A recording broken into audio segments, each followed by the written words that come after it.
in the article, like, yeah, I report on that. It's not, I mean, Brian Tyler Cohen, who orchestrated the program, was mad at me, but like, these are people that I've reported on for years. Like, but like, these are people that I've reported on for years. I don't have an, it's not a personal thing. I like a lot of people in that program.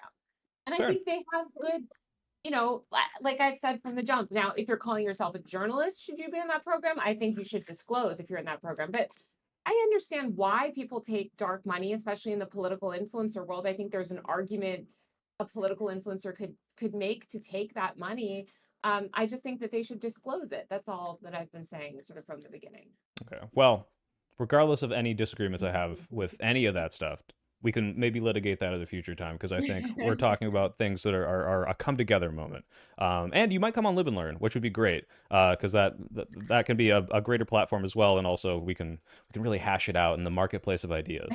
Um, but we're here to talk about Section 230 and censorship. And you've been very heavily involved in tech journalism and you're covering this. So I'm going to approach my understanding of this as a dumb layman, and you tell me how accurate I am. Section 230, which was part of this bill that came out in 1996, the year I was born, so it's as old as me, is essentially trying to protect platforms, any website, whether it's big or small, from being considered Users. publishers. Oh, Oh, sort users. of. Yeah, wait, sorry, I don't want to interrupt. Okay. Oh, What yeah. you Let me can finish. finish Yeah, you can tell me. Yeah. describing it, and Hey, then if I'm I'll already wrong, you can tell me I'm already wrong. But my understanding is they don't want to yeah. treat these websites as publishers because, say, a user is to publish something that is like, oh, I'm saying some awful, terrible thing. You can't now say, hey, Facebook, why did you say this? Why did you host this information? You can't be punished for that in a sort of like a pro censorship manner, right? Is my understanding of that correct? So it's a little bit, you have it sort of flipped. So, Okay. Section 230 protects users primarily. So it primarily protects anybody. It allows for user generated content to exist on the internet. So it allows you as a user to forward an email, for instance, and not be held liable for defamatory content that might be in that email. Or it allows you as a user to post a retweet and share information without you being liable for, potentially defamatory information or in that, or harmful information in that tweet. It also protects your ability to set up a platform. So this is what I think you're getting at, is like, Yeah. it protects your ability to host a blog with a comment section, and it protects Instagram's ability to operate a big forum, with lots of different people sort of speaking on it. Okay. It allows for user generated content, but it provides the legal framework for everyone to act as publishers without being held legally liable. Well, you can still be held legally liable, but it sort of changes the liability structure around the content that's held on that platform. So essentially, like, what we don't want is for anybody to, we don't want is for every website to be held, or every platform to be held legally liable for every single thing that might appear on there, because Yeah. that would lead them to pre-screen all of the content. So Right. Section 230, it allows for user-generated content on the internet. But this Gotcha. idea that it like provides platforms immunity, like it kind of mostly provides users immunity from, like, Right. So their so behavior. my understanding of it was I guess then an extension of an individual where an individual is protected from what they repost and an individual on a larger basis, which I guess could be considered a platform, whoever's hosting that platform is continued to be under those protections. They're not held liable. And to be clear, this is also, if I'm understanding correctly, excluding illegal things. So if Facebook Exactly. is hosting, ISIS recruitment videos, they have to take that down. They have some legal Or obligation. It's not just CSAM, or anything or CSAM or yeah. anything like that. Yeah, Right. you can't do illegal content. And basically this is, Section 230, if you eliminated Section 230, we would still have like the like Section 230 allows platforms to moderate content. So it's what allows platforms to moderate content that's actually more restrictive than the First Amendment, because there's a lot of hate speech that's legal under the First Amendment, Mhm. but a platform that's like, maybe a social media platform, or a forum that's supposed to have like a nice community, maybe you don't want that hate speech on there. And so Section 230 allows the platforms to moderate um, content, without and not be perfect at it. Oh, But okay, wait. Maybe I didn't understand this part. So essentially, it's hate speech is legal under the First Amendment, right? But Section 230 is the provision that allows maybe a Facebook or an Instagram to say, "Hey, in our terms of service, you aren't allowed to say, bad things about minorities. That is something we're yeah. allowed to take down, and this isn't a violation of the First Amendment because it's my platform, and Section 230 is kind of giving that avenue for them to take that down." Yeah, exactly. And or Hmm. for instance, it's anything that platforms consider objectionable content. So for instance, if you run a gardening forum and somebody is spamming crypto, promotions on it, or just talking about dogs all day on the gardening forum, maybe that's not, maybe dogs are relevant to gardening, they eat the gardening food or something, but airplanes on your gardening forum, that could be considered objectionable content by the moderator of the gardening forum. It's not relevant. It's not, leading to a better community on the gardening forum. So their ability to moderate, Section 230 gives them that ability to moderate that unrelated content off their forum, any sort of whatever they consider objectionable. Okay, cool. And so this has existed for dang near 30 years now, or maybe more. I don't know Mhm. when the birthday of it It's is. the I know 30th I'm not. anniversary. Last Right. month was the 30th anniversary Okay, of so when it happened. a couple months older than me. And what is different about today? Why is there this sudden push? I know this has been talked about and litigated like in the past decade multiple times, but it seems there was just a hearing on it that Ted Cruz hosted yesterday.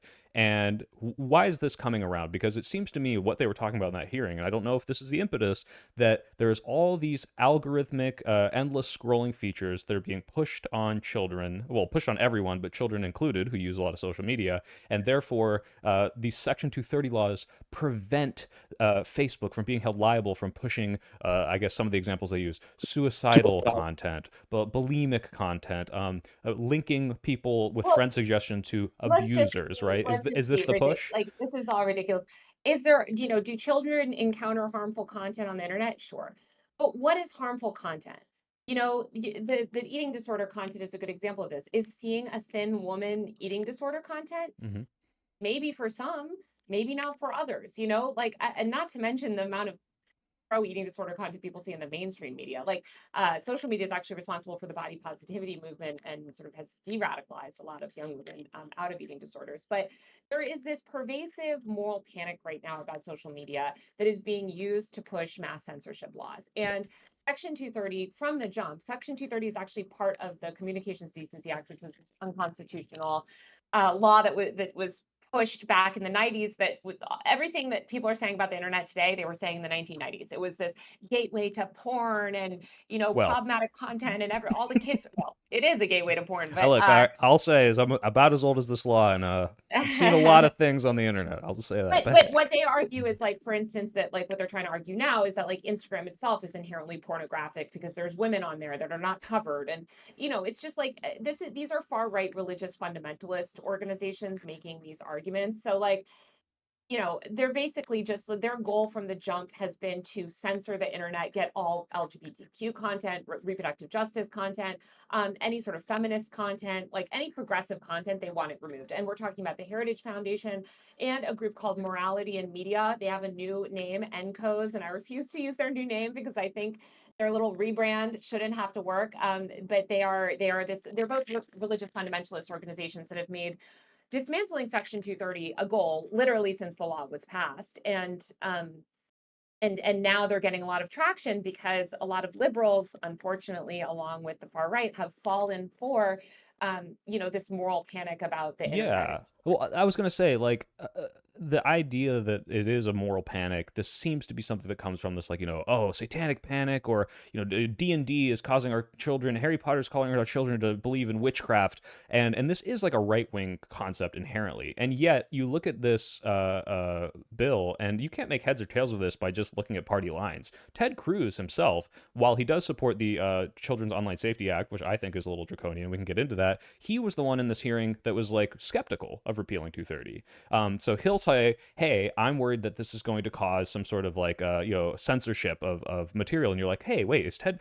That's my sanity checker. Wait, hold on, am I agreeing with Ted Cruz?" Now, thankfully, he's like, just like the COVID stuff, like they censored the harmful COVID stuff, and it's like, wait a minute, yeah, they censored the people that were telling people, like, not to get vaccinated and go out and spread it, and it's not real.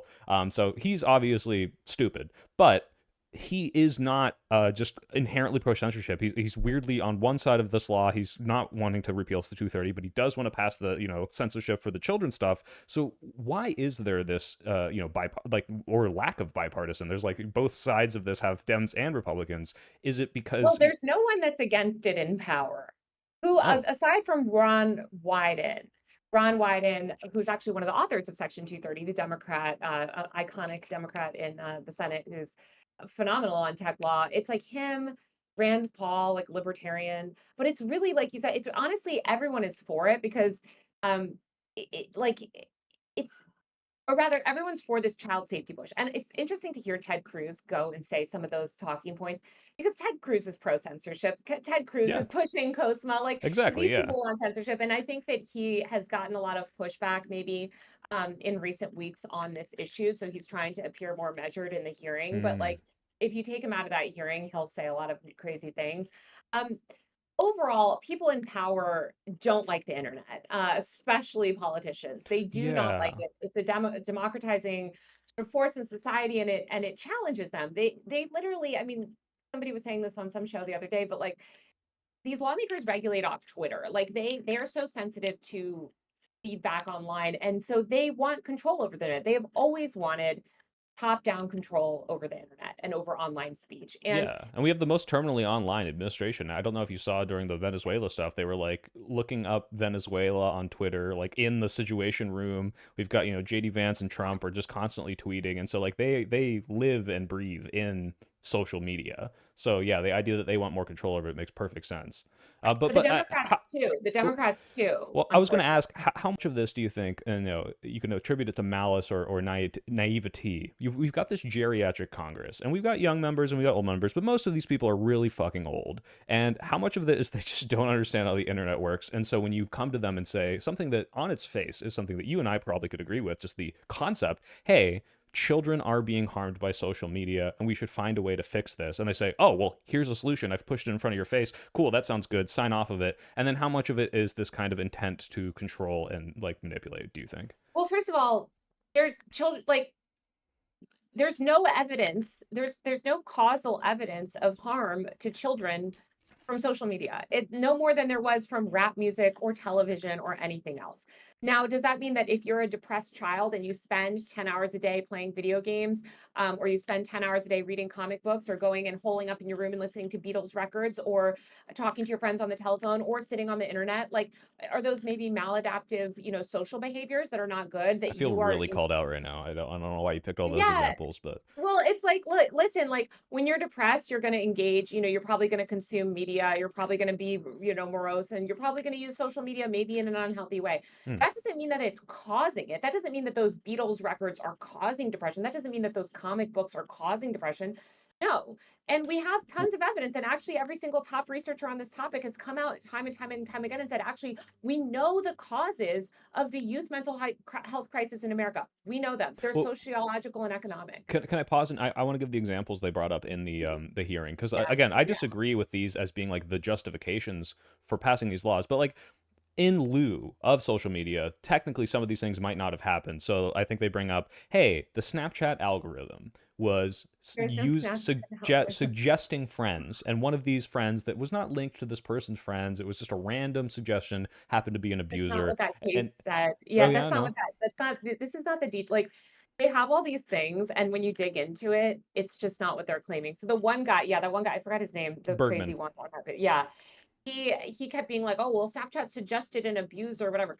So first of all, for Snapchat to make these suggestions, right, they have to have your contact info. And we saw this with Facebook as well, where Facebook was suggesting that people friend their therapist or whatever, right? Because the vast amount of data that they're harvesting makes that friend suggestion. Now, what would prevent that from happening is actually data privacy laws. It's actually the exact opposite of what they're trying to do. So they're trying to mandate that these tech companies collect more data Mm. and do more censorship. What we're saying is, yeah, that's actually not good that Snapchat is suggesting friends that you haven't sort of consented to. You should own your data. And you should be able to restrict the platform from harvesting your data where they don't suggest you Yeah, connect with. I think we're getting ahead of. I figured we'd talk about like, hey, if people are concerned about this, but this isn't the solution, what should we do? And it does sound like that's what they presented in the hearing. It's like, yeah, more privacy laws, not removing some of these restrictions, but saying, hey, you can't use my data to feed me this certain algorithm. You talk about like these suggestions. Every time I download any app, I say, look, you cannot use my contact info. I don't want you suggesting, my freaking like high school friend that I haven't talked to in 30 years, and then like somehow they want to reconnect or something annoying, right? And yet somehow they show up in my suggestions, and I'm like, how did you know that I have any connection with some of these people who I've only ever met in a different country and I have no mutual friends with?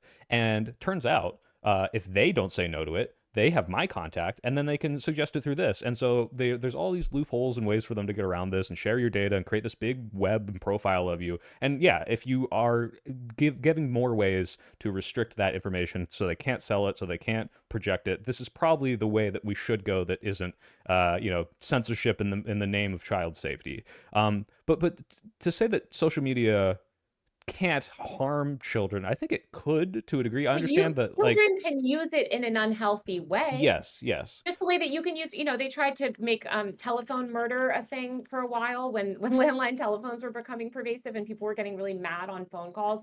Mm. One guy went out and I think tried to murder his neighbor, Because and he because of tried an to. angry phone call. Yes, and the media called on Congress and lawmakers to regulate telephone companies to make sure that people weren't getting upset on phone calls because it would cause them to engage in, you get really mad on a phone call, you beat your wife, like there was all of this moral panic. So there's always moral panic around new forms of communication and technology. And I am not saying that we shouldn't regulate so much about these tech companies. But instead of regulating the actual tech companies, we're regulating the users, and Mm. we're enacting mass surveillance laws that actually don't curb the power of big tech at all. And so it's frustrating because this moral panic and this sort of social media, addiction narratives are used as the bedrock for kind of pushing these laws forward. And I think that in order to fight those, we have to also ensure that we're not feeding into this moral panic. I don't know why my light keeps like going in and out. I'm really sorry about that. Oh, yeah. Like it's I'm also having tech issues right now. I'm using my shittier camera because it's so hot in California that it Yeah. overheats after 30 minutes, and I've bought it has a attachable fan, that like dedicated fan for it, that hopefully will fix this. I want to touch on this idea that algorithms are the speech of the companies, because this is kind of the way that the proponents of repealing this are pushing this. They're saying, yes, if you are Facebook and someone goes on and they post like, hey, look at me, I think bulimia is awesome or whatever, and like go throw up in the bathroom, they're not liable for this.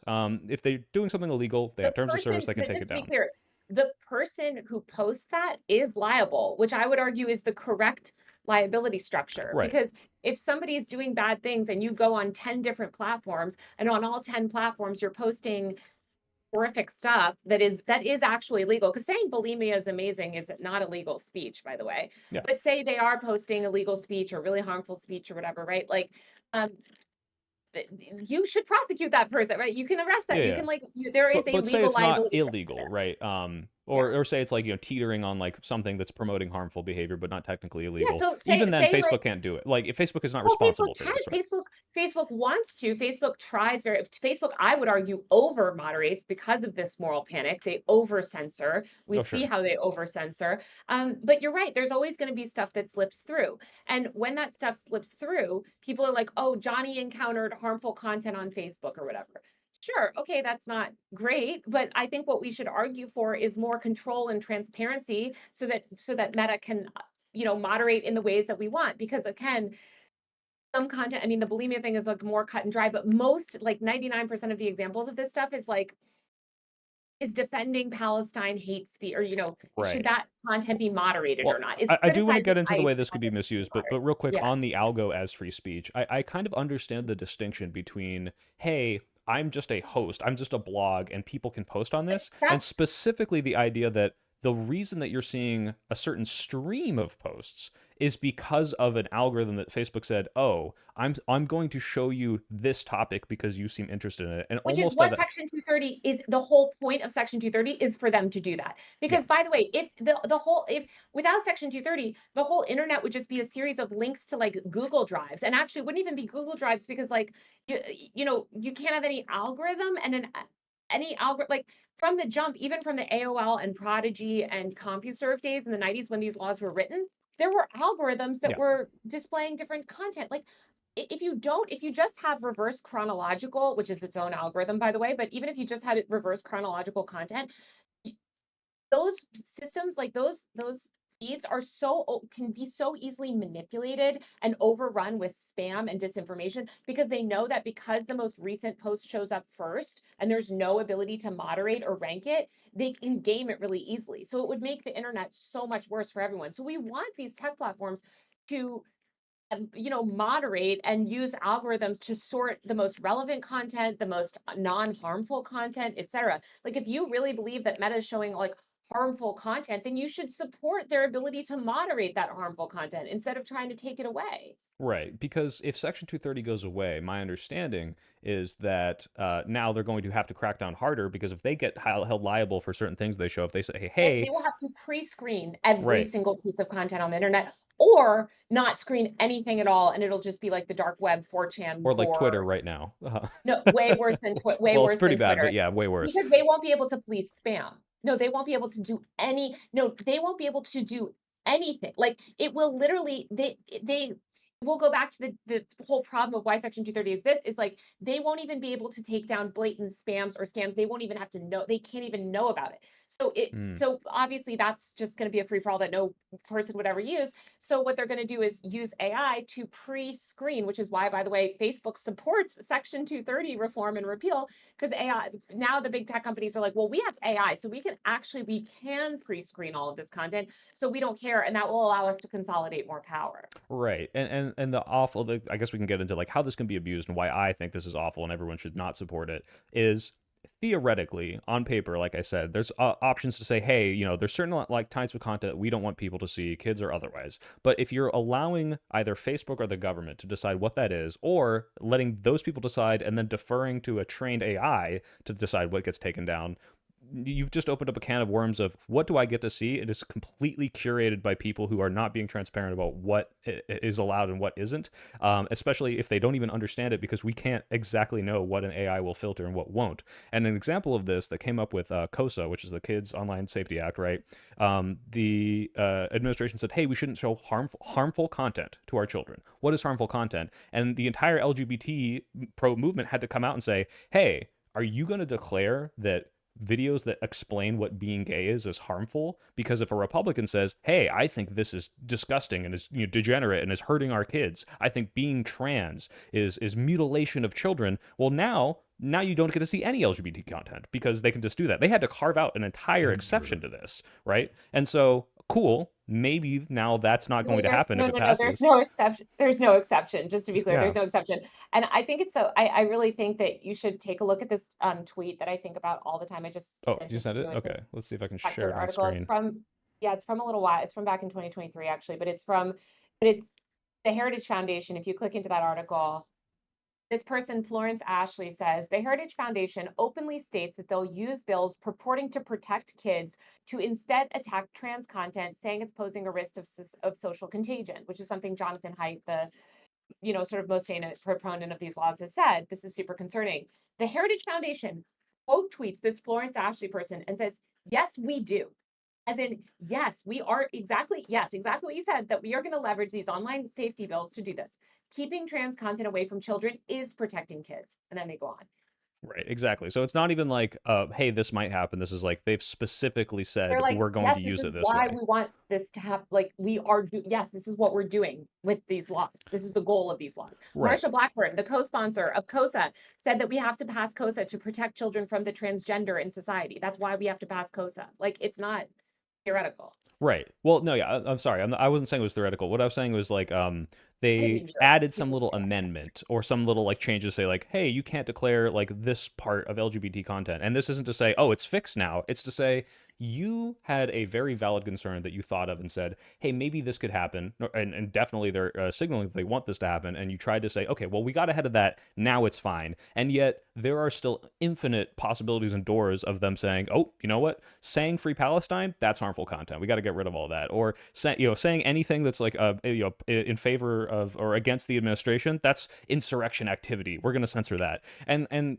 as much as this is clearly weirdly bipartisan, I mean, to me, it seems like the danger is the fact that the Republicans, like the Heritage Foundation, or the way that the Trump administration has been acting, just completely fascistly. You look at like Brendan Carr is like threatening to revoke broadcasting licenses for people criticizing Trump. Like the danger of this law is not just, oh, this might fuck up social media. The danger of this law is like, hey, the fascist government is going to enable this to like stop us from organizing, to stop telling each other what's happening in this like takeover. Like I think this is insane that like Democrats are even humoring Republicans on this, and like they need to be like fighting strongly against this, because this is just going to be abused, in my opinion.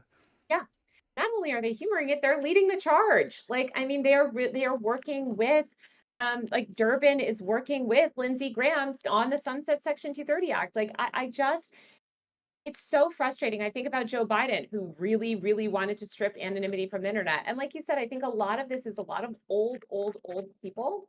Because you do have Democrats like Maxwell Frost and younger people who have spoken out against it and been Yeah. like, hey, by the way, this not only like will this be used in states where similar laws have passed, these laws are being used to target ICE activists or trans Oh, people or I haven't heard etc. about. Can you tell me about like one of those?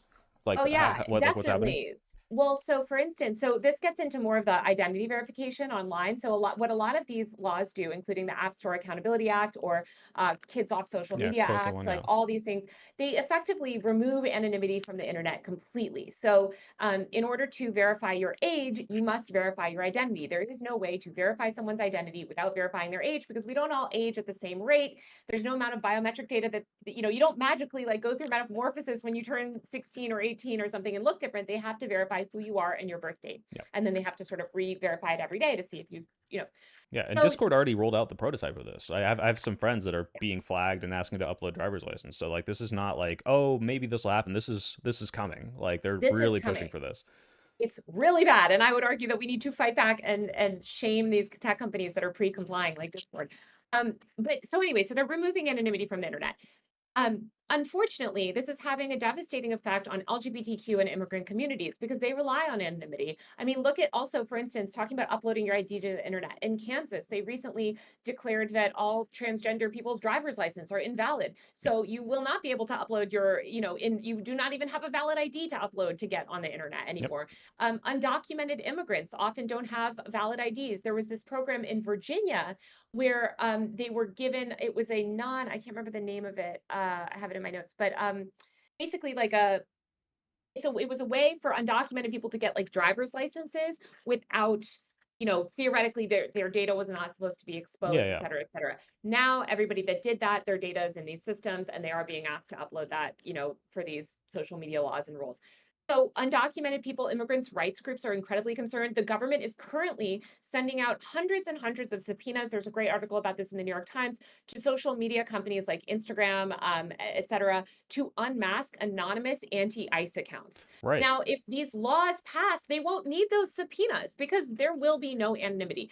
Yep. So Like I'm think just about like like, the Mahmoud Khalil or any of these people getting mhm. disappeared off the street for speech that, as far as we could tell, is completely protected. And then they go, "Oops, sorry, we made a mistake. We released them later." And then imagine, okay, well now they can do it to anyone who said anything because we have all of their information just from posting. You can never be safe in any of your opinions under an administration that has shown they don't care about free speech at all. That's Absolutely not. insane.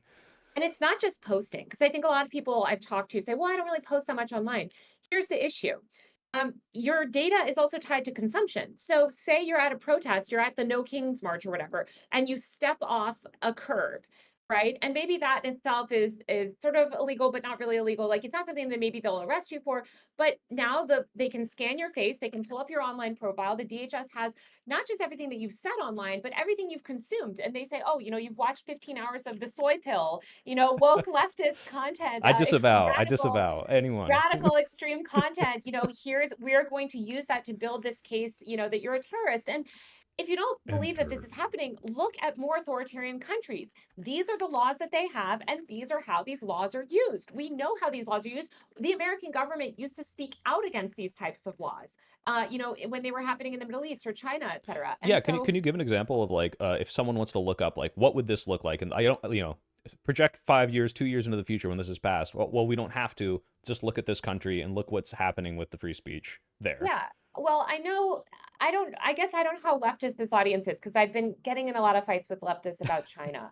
And I don't know. It's a spectrum. We've got everyone from, center right people who I'm trying to convert to, like, I assume maybe some communists are somewhere sprinkled in there every Okay. once in a while. Well, I the know China Erin's, if you fans, know straighter age, she's in there somewhere, and I know she's communist. So they have it out for me. But listen, there's a lot of amazing things about China. I love the way that they've built their high-speed rail system. I love that they have nationalized healthcare. I love a lot about China. Okay, but let me tell you guys something. I'm sorry, these leftists need to hear this. We do not want to replicate the authoritarian structures of the Chinese style internet and media ecosystem in America. I'm sorry. yeah. Journalists are being imprisoned. Dissidents are attacked and surveilled, and they do not have free speech. In Wait, but China, Taylor, they have big neon lights on their skyscrapers, though. yeah. I want big There neon. I want to look like Blade Runner. Yeah, it's like it's so frustrating because it's like I understand why people like look at China and they're like, wait, but I want that. There's a lot about China that again I would love to see, but we're also not getting this like we're not getting this authoritarian censorship structure. Like the Chinese style internet is structurally so different than ours. They've always had a firewall. Yep. We have not. We have the First Amendment. There that does not exist in China. And so I think like we need to consider the governments as well and their motivations. And even if you think the Chinese government has amazing motivations, whatever, what I would say is that the Trump administration does not have those motivations. The Not even Trump close. Yeah. administration is not trying to provide, free housing for everyone and install communism. They want fascist techno authoritarianism. Yeah. And so Oh, trust me speaking when I on this say topic, by the way, this is like, if now to get a better gauge of your audience, and I understand your point, I think 99% of my audience is not going to be the people that are mad at like Kat Abu Ghazala for saying we should defend Taiwan against China, or hey, China is authoritarian, right? Like these okay. are these, yeah. You're Well, not I've been angering a talking lot of about people this in to a chat. lot of people on the left, and then the people are like, "How dare you?" And then they're like, "She's, blah blah blah." But Well, you have the biggest crossover with Hassan. I think he's got a pretty pro-China he loves audience, right? China. So But yeah. listen, Hassan knows as well. Hassan knows about online censorship. He's talked about online censorship. And so I just think anybody, if you care about freedom and the ability to speak freely and challenge power, you should be against these laws, Yeah. right? And I'm sorry, but it is a reality that that in forget China. Look at I feel like I don't want to like anytime you bring this stuff up, there's defenders of like that. I'm not trying to hate on other countries, but even just look at a country like Russia, right? They don't have the level of freedom of speech that we have here. Russia was able to push some of its most authoritarian censorship laws on online content against LGBTQ content back in the early 2010s, specifically by manufacturing a moral panic about social media back then. So I think we've seen how authoritarian regimes weaponize these types of laws. Look at Malaysia, look at Indonesia, look at Sri Lanka. They have these very tight online speech laws. Look at the UK, by the way. The UK passed the Online Safety Act in 2023 and it went into effect last August. I actually just had this entire website that is great that documents all the forums and websites that have been taken down. But some of the first content, as I wrote for The Guardian, that was removed under the Online Safety Act for child safety, guess what it was? Police violence videos. It was addiction forums. It was feminist content, abortion content. It was the subreddit for war crimes. Like it's like a lot of people that are actually questioning power. A political party in the UK actually had their like official Twitter account deactivated. So we just have to see and think like, okay, hey guys, does the Trump administration care about protecting children? Do the people in the Epstein files care about protecting children? And is this the most effective way to protect those children? No. Yeah, and that's what's so frustrating is like, I know you and me to an extent, we like to shit on Democrats, but like you on one side of this, you have like literal fascists who are like, I am going to throw you in essentially, jail for basically just your speech or nothing even, and the Democrats are falling prey to these, moral panics that I think a lot of us feel the like I understand, I empathize with these panics because you see people that are like ADHD brain broken from infinite scroll. You see kids that like can't write nearly as well, that become reliant on AI. And so we kind of touched on this concept of like, hey, privacy would help. But I've had very smart people in my life make very good arguments that I think are well-meaning, but are going to be attached to bad Republican policy and implementation that say, look, I really do think that the social media algorithms and the endless scrolling is just brain rotting our generations. And I know part of this is moral panic, Enter. but how do we address those people with serious concerns about the idea that, like, hey, my kid is like can't fucking read. But My kid does here's can't why pay they can't attention for five read. seconds. Yeah, here's why a lot of that is happening. I mean, there's a great podcast called Sold a Story that talks about the way that we changed the way that we taught children reading in America after sort of George Bush enacted these policies, and the devastating effects that we basically stopped teaching children phonics-based reading Hmm. for a really for until recently. They're just trying to undo all of it now. But there are really big structural problems with our education system. Our schools are underfunded. Children today, they have less free time. They have more homework than ever. Some kids in high school have as much as 10 hours of homework Jeez. after school. It's obscene. It's crazy from even when we were kids. Like, it's so radically different. And kids today are also pressured to compete in sports at a very young age in these very intense athletic leagues that are privatized by private equity. Like, they feel like they have to participate in the economy very early. Also, like, a lot of them feel like they have to start an online business, or they're trying to be an influencer because they want to make money because they see how unstable the economy is. So there's a lot of pressures on today's children.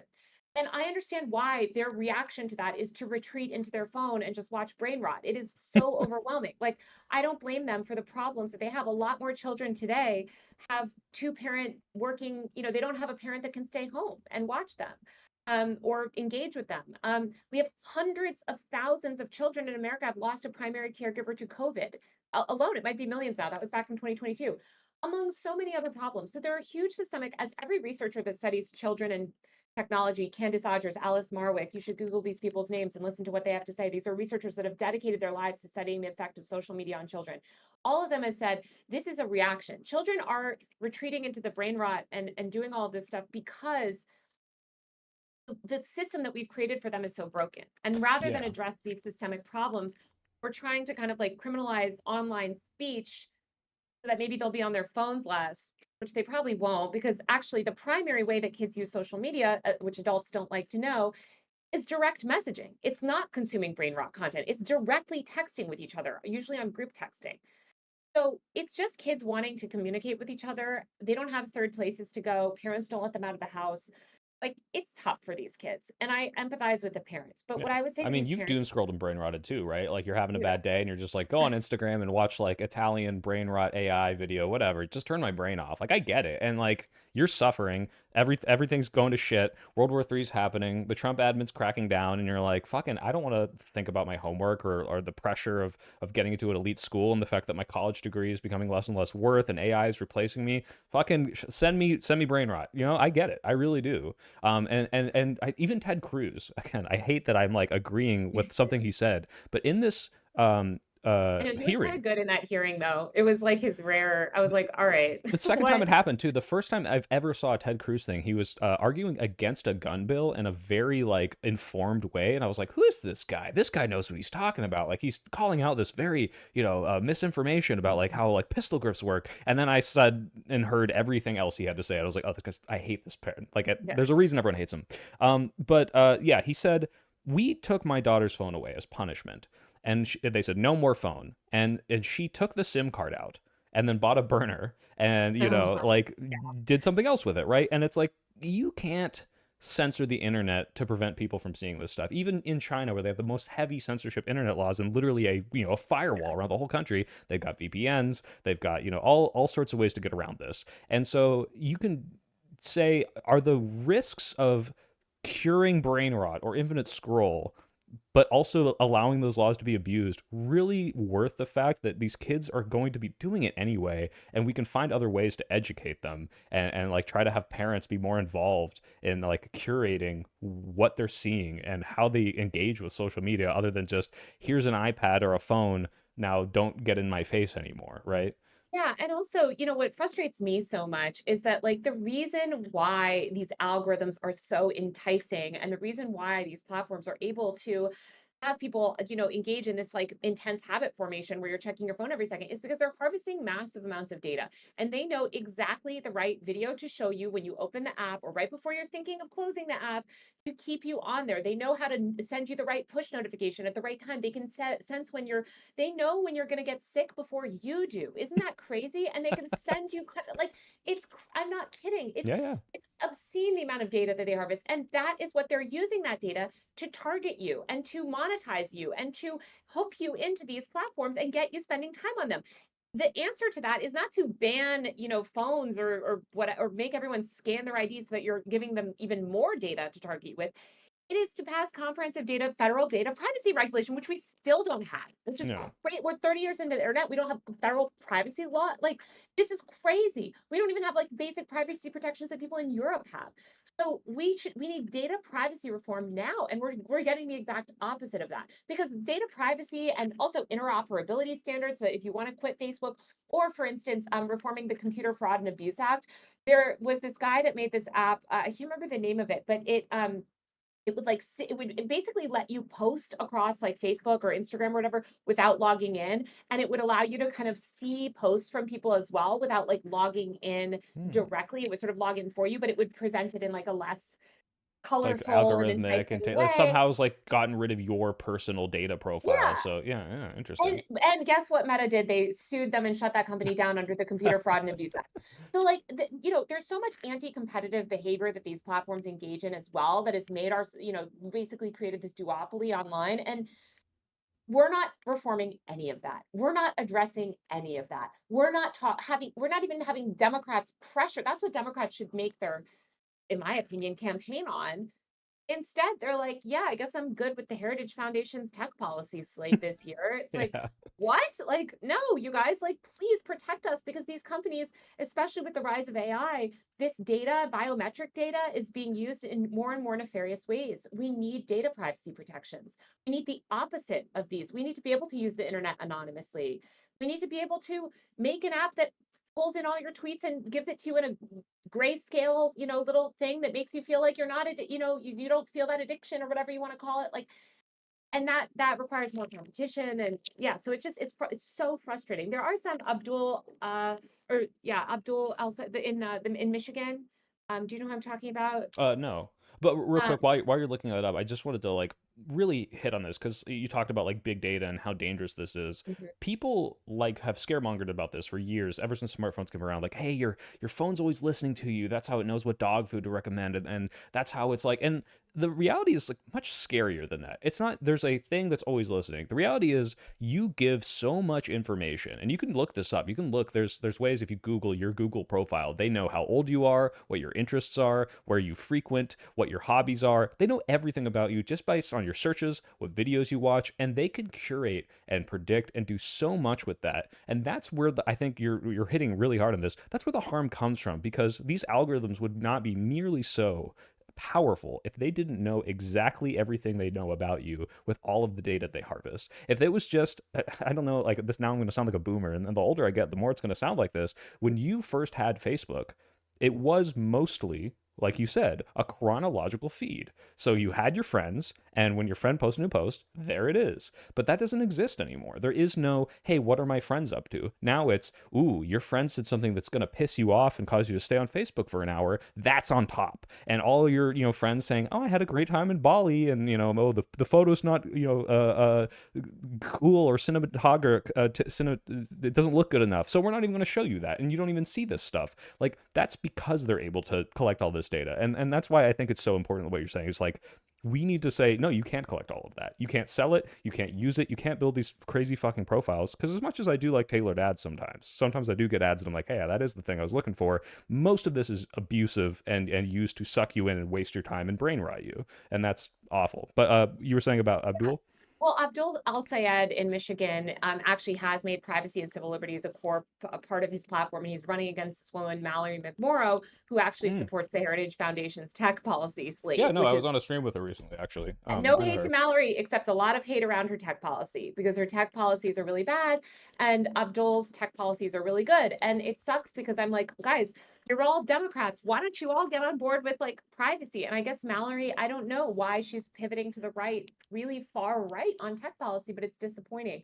Um, just outside of that, I will say, in terms of harvesting data, there was this really iconic article that came out back in 2012 or 2013, I think it was, about a girl where Target knew that she was pregnant before her own father knew that she was pregnant. Wow. Target, like these companies know that you're pregnant before you do. They know that you're sick before you do. They harvest data that you couldn't even comprehend. And the learning, in this Target executive is interviewed after that story, and he's like, yeah, the learning that we had, because it caused a big media firestorm at the time, was not that they should target people less, but that they would throw in intentionally um, ads that basically are not tailored to you to make you think that they can't target you as well as you can. So The they red know that herring like ads? Wow, that's crazy. basically, yeah, and like so they'll send, they'll be doing ads and they know that there's something that's going to be so hyper targeted to you, but if they only give you hyper targeted stuff, it turns the consumer off. So they'll be Hmm. like, here's a power drill, by the way, randomly. Maybe you want to buy that. Oh, we know you don't. Oh, here's this other thing that's tailored perfectly. And so I'm just saying, like, the level of manipulation that they're doing, like psychologically, to get you to buy stuff is it's incomprehensible. Yeah. And we And need to be sometimes to an against extent that. they don't even understand it, right? Like now that they have these AI algorithms, AI is capable of detecting patterns that humans couldn't before. Exactly. That's and for better or for worse, sometimes it's like, hey, we're able to detect, cancers in ways that, the human eye can't. But it's also, hey, we detect the patterns in human behavior that show up right before they buy a pregnancy test, like you said, or get sick. And now we're able to like push all this crazy marketing crap that even humans couldn't predict. And sometimes the people pushing these algorithms don't even fully understand, and the implications of that might be, not known to us. It could in negative ways. Um, yeah. So it's And can interesting. I say one other thing Oh too yeah, before you say you can say something else tons of you things. said about like there's this idea that social media spurs dopamine and people are addicted to the dopamine they get from social media. And I was talking to this woman who's like a really top researcher on safety last weekend, and she was saying like I think she's writing a paper on this, but she was like, with the rise of algorithmic feeds, it's actually not dopamine, it's cortisol that they are spiking. And not to be clavicular, it's spiking your cortisol. That phrase has been But ruined for I me. know it really has. But she was saying that like, it actually kind of it gives you this like cortisol Interesting. spike where it is this sort of fight or flight reaction that keeps you really intensely hooked. And that's why a lot of times people will feel so exhausted after Doom they've been scrolling. on social media for so long, because she was like, dopamine can be really positive. If you're getting 10 hours of just dopamine from like listening to a really great song or feeling good, like that's not what it is. It is this sort of stress response that they're eliciting in us that will drain you over time and does make you feel drained when you get off of it. I do want to bring up someone of my Ben Riley just super chatted, and I think this is a good point. How do you feel about this concept of allowing way more user control over what they see and what they don't? So maybe like we're unable, I mean, obviously, ideally, we're able to pass more privacy laws, but how do you feel about this idea of like, hey, users can say, I don't want to see this type of content. I don't want to see that type of content. And the more control over the algorithm we have, the less we have to worry about like, oh, we're protecting the kids. Like, for example, maybe you could have a, kid mode on Facebook, and it's like, all right, ban alcohol, gambling, and whatever. Yeah, they have this YouTube Kids, right? Which is not this like draconian thing. The government isn't censoring it. It's just, hey, I've tailored the algorithm so that Netflix doesn't show my daughter, the Serbian film or whatever, something crazy. Yeah, that is honestly phenomenal. I would go a step further than that, because not only do we want more controls on these products, we want competitive products that offer even more controls or more autonomy. We need to put power back in the hands of users. Right now, big tech has all the power. These tech companies have all the control, and they have no need to listen to users because they know that any competition, they can just buy it or squash it. I mean, Yeah. this is how TikTok was forced to sell to ByteDance versus Viacom, an American company, by the way, because they were like, okay, well, ByteDance is a multi-billion-dollar tech company, and we are literally going to require billions of dollars if we want to compete with Meta. That is the only social media platform that has been able to challenge Meta or Google in the past decade, and it's because they were backed by a multi-billion-dollar Chinese tech conglomerate. Yeah. That's the level of resources that you have to compete. And so I think, I was talking to a board member of Blue Sky about this actually, because Blue Sky does offer like these different feeds. I'm a fan of Mastodon. I know no one else is on there, but it is a great platform, but like, these, which is it's just like nonprofit, decentralized kind of version of Blue Sky. But There's a these more lefty Blue Sky. It's even It's more not lefty lefty. than Blue It's like Sky. computer. It's like Linux developers and like compute. Oh, It's okay. like people that like truly believe in like decentralized, like non-corporate owned. Which really, I will say, kind of pisses me off because I also see these leftists online. Oh, we need to seize back power, and I'm like, I don't see you on Mastodon. I don't see. I do spend time in these decentralized networks because I am a true believer, and you guys are not there. So shut up. To be But fair, but look, in their defense, as much as they're maybe not true believers, it's so boring. and I just recently got yeah, banned on Twitter because Twitter was more fun. I got to yell at yeah, I people. know, On I Blue know, Sky, it's a big circle jerk. We're all just like, isn't it I know. great that we're not hanging out with Nazis? Yes, but it's a lot more boring. Yeah, I know. And I don't like, I have problems with like all these apps. I wish that we had just so much more competition and so many more.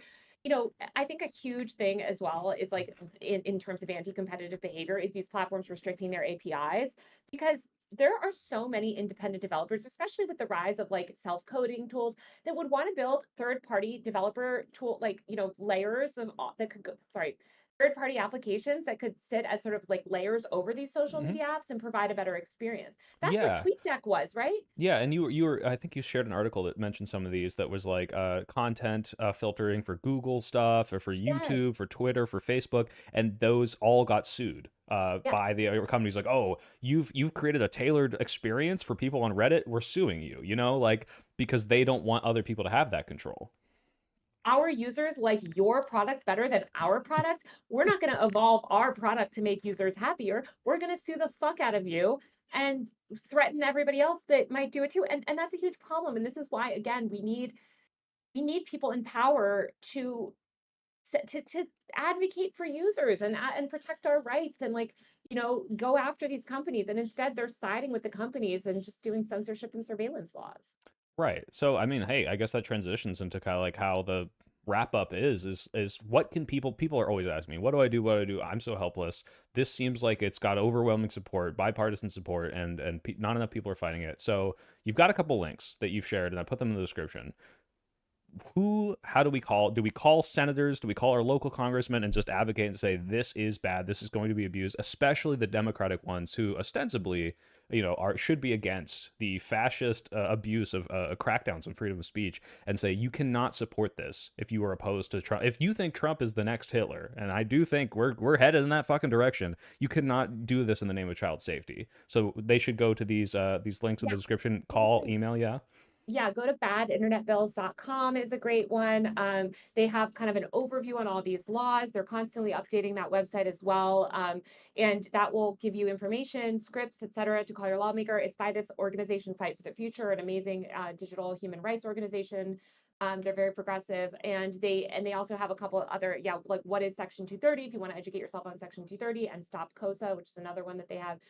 Bad Internet Bills is great because they just like that's like the main website where they update anytime there's a new federal bad bill. But there are also 31 state bills that we're seeing. I think 25 states have already passed identity verification bills, and I think there's more that are seeking to pass it. Yeah, even California Gavin just Newsom floated the idea of banning social media for kids, right? Yes, yes, exactly. So I think we need to make this toxic. I think you should call Mallory McMorrow and say, hey, I actually support you over your opponent, but why are you so bad on tech? Why is he, why are you so bad on tech policy? And like, why don't you support sort of users? Why are you using child safety as a way to kind of push this stuff? We don't want that.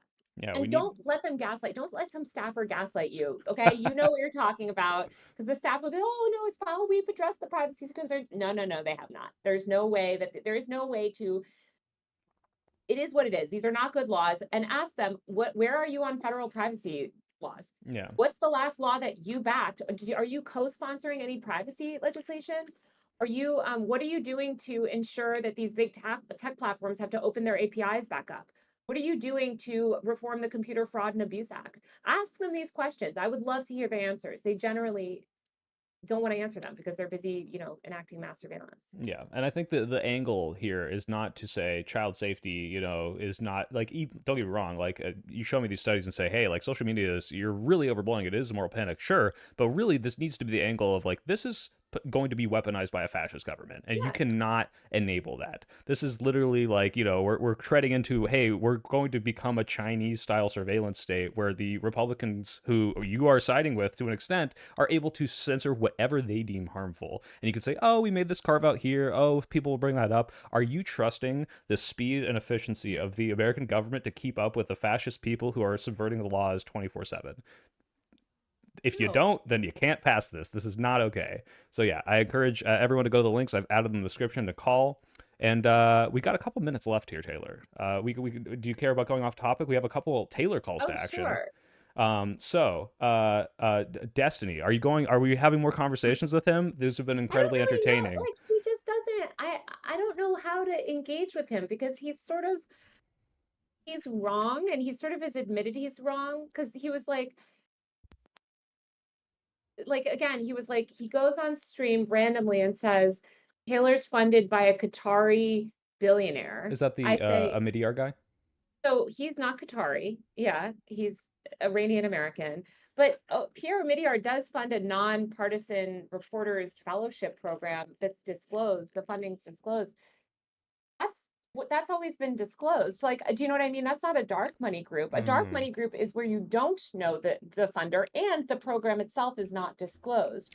So Yeah, it's I just watched the very like conversation. I thought weird. the contention was like he funds an LLC that funds the program, and Which they no, don't no, know no. if The he's the sole LLC funder or something we like do. this. It says on the website on the about page which I didn't realize until after because I was like, I couldn't find the exact about page. It says on the about page, the LLC and foundation are solely funded by Pierre Omidyar, which makes sense. It's his fund. He's a billionaire that funds journalism. He also funded The Intercept.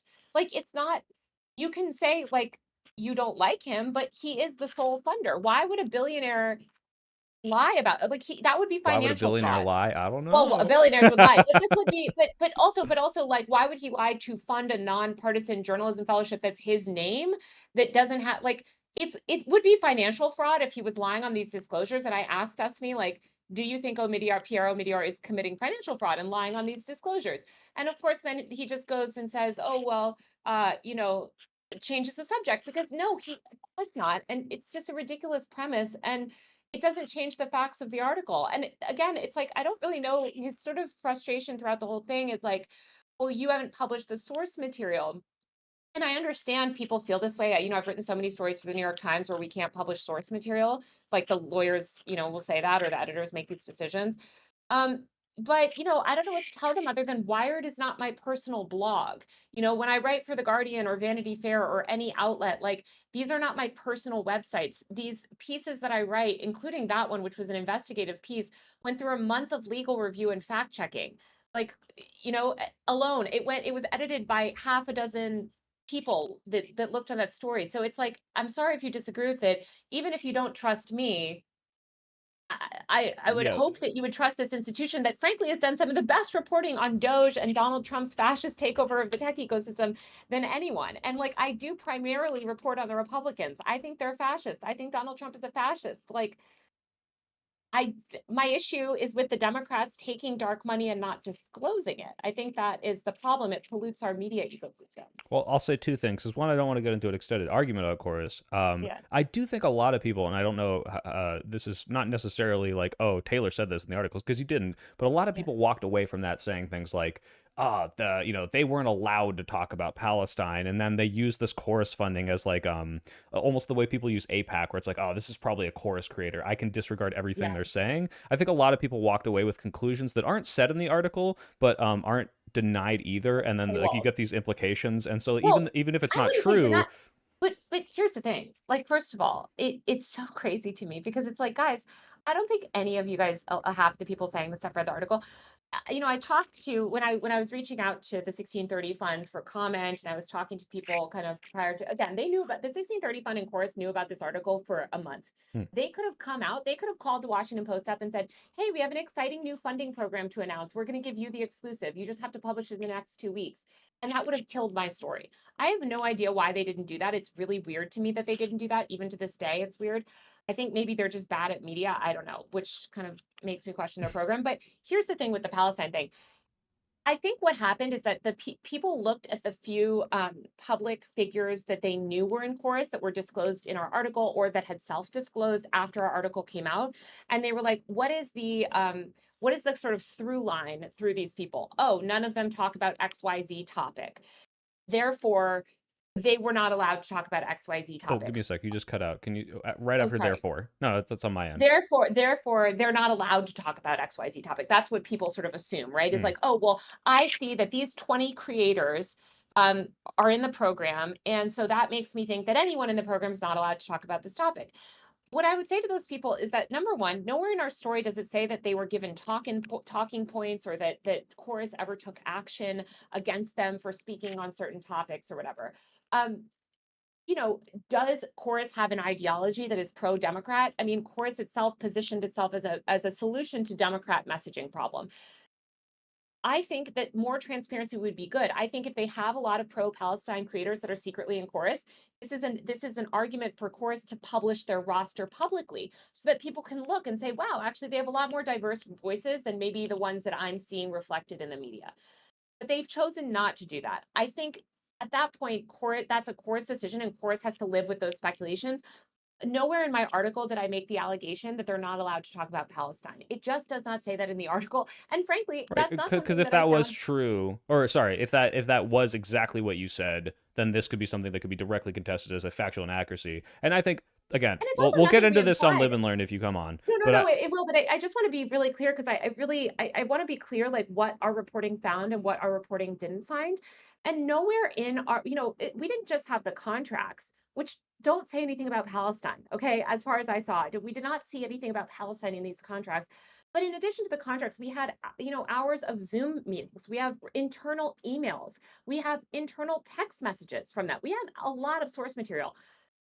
Everything that we were able to find and verify in that source material is in that story. So when we talk about the restrictions, the content restrictions, I think the main content restriction was that like um and correct me if I'm wrong in the story, but it was like basically like if you are at a Chorus event or something funded by Chorus, Chorus would have some sort of editorial say in the content that you produce.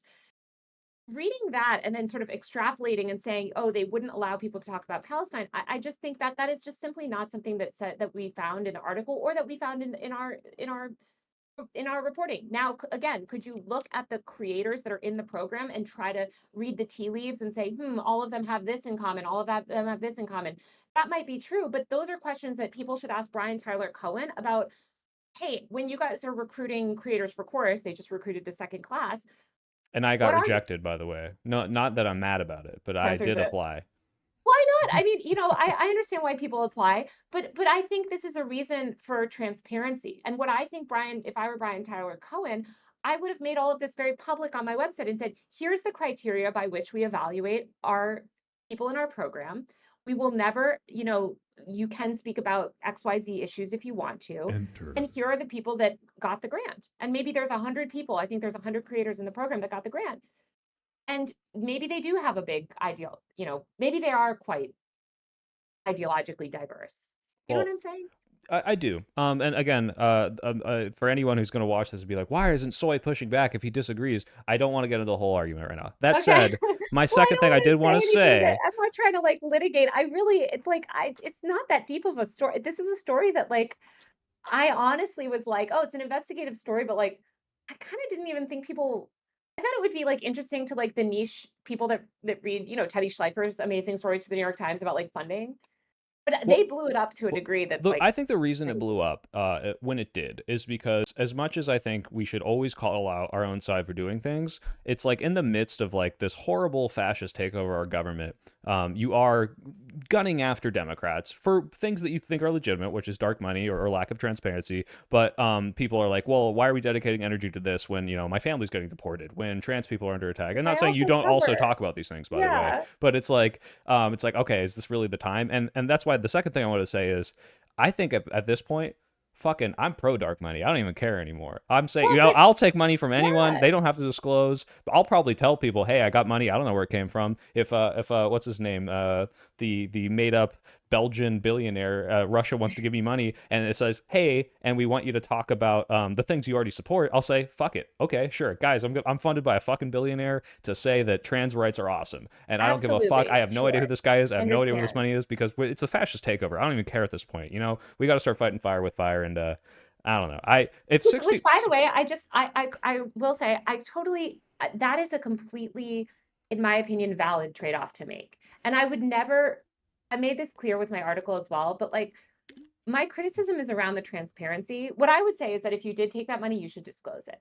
Because only because there's so much pollution of our media ecosystem, and that lack of transparency and that pollution does benefit the Republicans because they are the ones taking the majority of dark money in our political sort of media landscape. And they're taking a significant, they're getting paid higher amounts as well.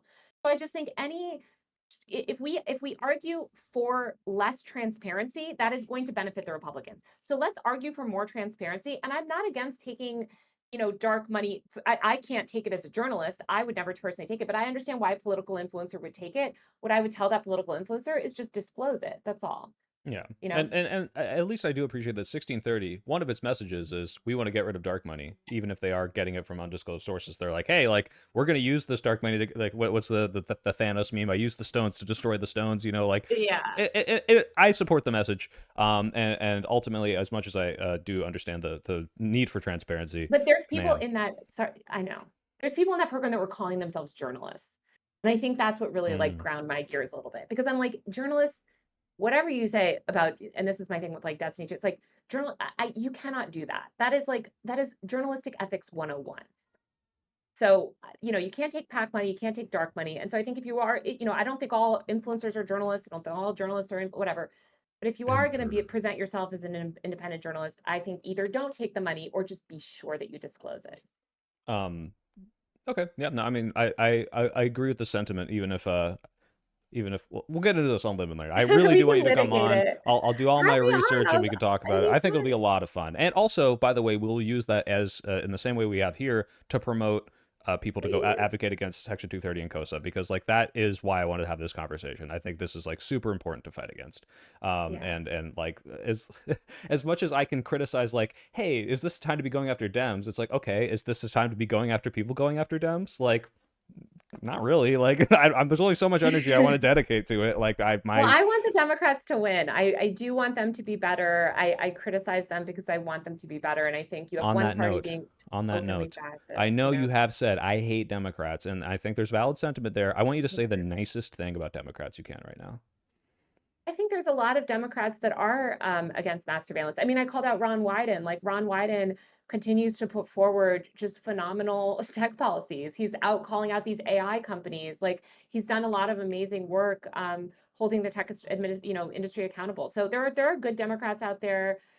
There are people that are There are putting out good some of them are policies. good people. No, Taylor, you have to say one good thing about the entire Democratic Party, every The single entire one. Democratic Yes. Party. I mean, I love the color blue. I love that they chose that for themselves. Okay. I'll say I love that even though sometimes I think they fall short of fighting fascism the way I want them to, thank God they're not fucking fascists and they're actually fucking doing something to a degree to fight against the Trump admin because God forbid we had like, 90% I loyalists. I appreciate them fighting. I mean, I appreciate them fighting. That's how I feel about the liberal resistance, like resistance lib people on Twitter. It's like, do I agree with them? No. Am I going to come after them? No. I think it's counterproductive. I mean, if they're non-disclosing money, sure, but like overall, I think that that kind of infighting is very stupid because like it's just like who cares? Like I'm not going to dunk on some random like lib person criticizing Trump. Hmm. Just let them I let think them. resist libs are 100% vindicated, and I apologize to ever calling them cringe from 2016 to 2020 because they were right. They were They just were right too right. early. They All right. were. Last request. This is so niche. No one's going to know what the fuck I'm talking about. I have a mutual named Eucharist, and you've blocked him on Twitter upwards of 5 to 10 years ago. And he says, please unblock me, Taylor. I promise I'll be nice. Will you do this? Yeah, what's his Twitter handle? Eucharist, Ukerist. Oh, I think. Is that how you Ukerist. spell it? Uh, Oh, it's not showing it because I'm in stream only mode. Let me disable this. Okay. Ukerist. He says, tell Taylor to unban me. I will be nice. Ukerist. He's not Ukerist. Yes. not blocked. He hasn't tweeted since 2013. Here, I'll link you his Twitter. Link me this poor man. I will say I just auto block everyone that annoys me. So I blocked like probably hundreds of thousands of people at this point. I was gonna say I was one of the beautiful mutuals who was allowed to reply in any of your threads, and now I'm banned on Twitter thanks to tech censorship. So now I can't do this anymore. Heck. Wait, send me this person's link. Did you put it in I'll, the I'll chat? I'll send it. I'll send it to you on Discord Okay, later send it when I after find because it. I Yeah. don't, I gotta You can engage support. and find a new reason to block him, maybe because he breaks his promise. I'll follow him so he can reply. I'll allow a member of the community in. I try to follow because I follow so many people because I have my restricted replies on because otherwise I get MAGA people that are really annoying. Yeah, Um, I get it. as long as you're, I not a embrace that stuff. I was raised in the Call of Duty era where that's just how you did. It's like, the trash talking on the basketball field, but I get curating your feed. I understand that. So, I just to recap, COSA bad, repealing Section 230 bad. Taylor is pushing this. I'm very grateful you push this kind of stuff. Go to the links, call your Congress people, and if you want to see drama slop arguing about chorus, maybe we'll do it on Live and Learn. And I appreciate Taylor coming on to talk about more important things right now, so we can get to the stupid stuff later. Thank you for having me. This is so fun. I know I'm going to be talking about this article until I die. Great. Love it. But thanks. Awesome. Thanks so much, Taylor. Have a good one, and I'll see you later.